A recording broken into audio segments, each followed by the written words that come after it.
Your card gets declined at checkout, not because your account is empty, because the money itself just lost everyone's trust, all at once, on an ordinary day. Prices you understood yesterday stop making sense by lunchtime. So here's the real question. If the US dollar actually broke like that, hour by hour, for 3 straight days, how far would it actually go? And who would feel it first? The US dollar is still how the whole world keeps score. More than half of every dollar sitting in a central bank vault anywhere on Earth is a US dollar. Oil, shipping contracts, even loans between countries that have never traded with America are priced in it. So when trust in the dollar wobbles, this was never just an American problem.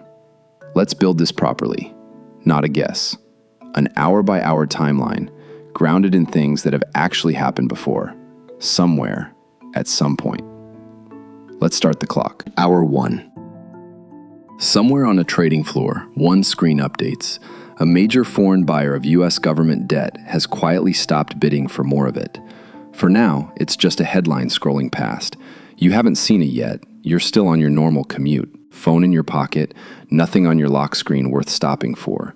But the machine that decides, minute by minute, what a dollar is actually worth against every other currency on the planet has just changed its mind about the dollar. That machine never sleeps, and it never waits for your morning to catch up. Hour 3. Gold starts climbing, fast, and so does anything else nobody can simply print more of. This isn't new or sudden behavior. It's one of the oldest instincts in finance. Central banks in China, Russia, and Turkey have spent years quietly doing exactly this, buying up gold so they hold less of any single country's paper money, dollars included. Today, everyone else piles into the same trade at once, and the price jumps to match. It's normally a slow-moving hedge, not a same-day trade, the kind of shift that shows up in a chart over years, not in a single Tuesday's headlines. Hour 6. Prices start moving somewhere you wouldn't expect. The gas station, on the other side of the planet. Oil, almost everywhere on Earth, is still priced and traded in dollars.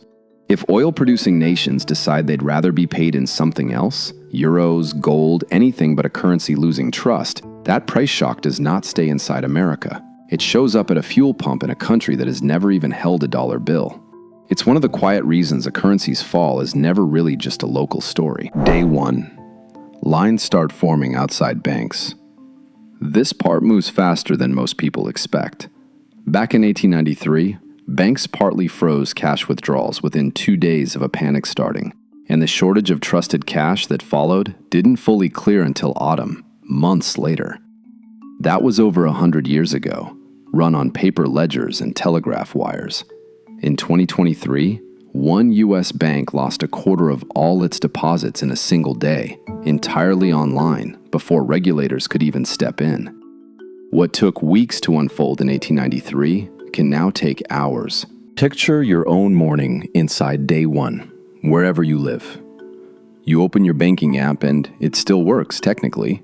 The number just means something different than it did yesterday. The coffee that cost you 3 of your local currency now costs 4. Nobody changed the coffee. The dollar changed. And everything priced against it moves with it. By evening, banks that can't cover the withdrawals start capping how much cash you can actually take out in one visit. Some smaller banks stop taking withdrawals altogether, just for the day, hoping to buy themselves time. Imported goods, fuel, electronics, medicine, anything shipped in from outside the country start costing noticeably more by nightfall. Not because anything actually got scarcer, because your money buys less of the world than it did yesterday morning. It's the exact same basic mechanic that wrecked everyday prices in 1920s Germany and again in Venezuela a few years back. Same math, different decade. Day 2. Your debt doesn't disappear, it just changes shape. If you're paying off a fixed-rate loan, a car, a home, it still costs the exact same number of dollars every month.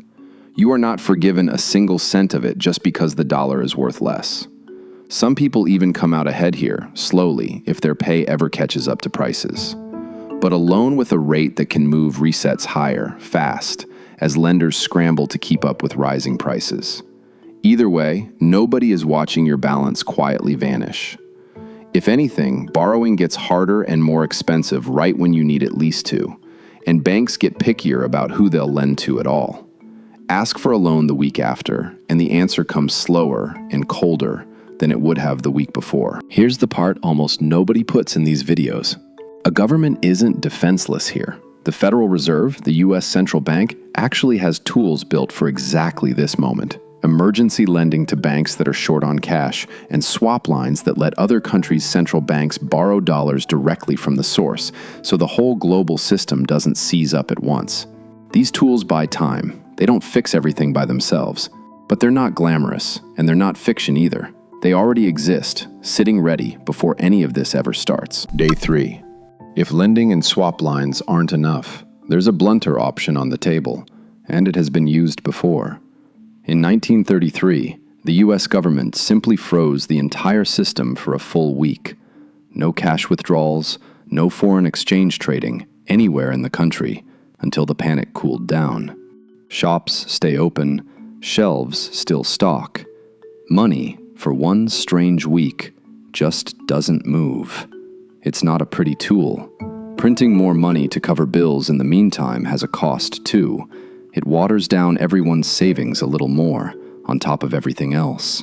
There's no version of Hour 72 that's completely free. But historically, this is usually the point where a real panic peaks, one way or another, and starts to burn itself out. Back to reality. So, how likely is any of this really? Less than the last 3 days made it feel. The dollar share of the world's reserves actually has dropped from about 72% back in 2001 to around 56% today. That sounds dramatic, until you notice the timeline underneath it. That's a 20-year slide, not an overnight one, moving a percentage point or two a year, not a percentage point an hour. Even the countries quietly buying more gold are hedging slowly, over years, not preparing for a specific Tuesday. Economists who track this closely describe it as gradual diversification, not a collapse, mostly because there's still no other economy large enough or trusted by enough countries at once to simply step in and take the dollar's place overnight. Every alternative anyone proposes runs into the same wall. It would take years to build the trust the dollar already has, and trust is exactly what a genuine overnight collapse would need to destroy in a single day. The clock in this video ran in 3 days. The real one, if it ever properly moves, would most likely run over decades, slow enough that you would actually see it coming as long as you're watching the right number instead of the scariest headline. That's the whole lesson from tonight. Panic moves in hours, trust moves in years. I'm Dean Park. See you on the next clock.